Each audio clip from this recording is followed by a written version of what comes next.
ইকামত সম্পর্কে কিছু কথা বলবো ইনশাআল্লাহ। ইকামত দেওয়া এটা সুন্নত, নামাজ শুরু করার পূর্বে।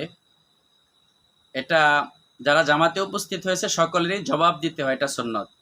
যারা শুনবে সকলেরই জবাব দিতে হবে। তো মুকাব্বের যখন তাকবীর দেয় তখন আমরাও মুকাব্বের যা বলে সাথে সাথে ওইটাই বলবো। যেমন মুকাব্বের যখন বলে আল্লাহু আকবার আল্লাহু আকবার, আমরাও বলবো আল্লাহু আকবার আল্লাহু আকবার। এরকম ভাবে আজান দিতে দিতে তাকবীর দিতে দিতে যখন চলে যাবে হাইয়া আলাস সালাহ হাইয়া আলাস সালাহ, তখন আজানের মতন আমরা বলবো লা হাওলা ওয়ালা কুওয়াতা ইল্লা বিল্লাহ, লা হাওলা ওয়ালা কুওয়াতা ইল্লা বিল্লাহ।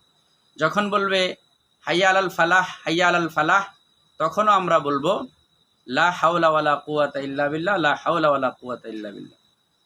যখন বলবে কদ কামাতিস সালাহ, তখন বলবো আকামাহাল্লাহু ওয়া আদামাহা, আকামাহাল্লাহু ওয়া আদামাহা। আজান এবং ইকামত এই দুটোটার জবাব দেওয়া সুন্নত। অনেকেই আছে আমরা নামাজের মধ্যে দাঁড়িয়ে থাকি, অন্য মানুষকে থাকি, আজানের জবাবও দেই না, ইকামতেরটাও দেই না। ভাই, এটা একটা সুন্নত আমল। অবশ্যই এটার উপর যদি আমরা আমল করি তাহলে আমাদের মর্তবা বৃদ্ধি হবে আল্লাহর কাছে, নেকিও বৃদ্ধি হবে। এই জন্য আসুন আমরা সুন্নত তরিকার উপর চলি, আজান এবং ইকামতের জবাব দেই। আল্লাহ তাআলা আমাকে সহ সবাইকে আমলগুলো করার তৌফিক দান করুন। আসসালামু আলাইকুম।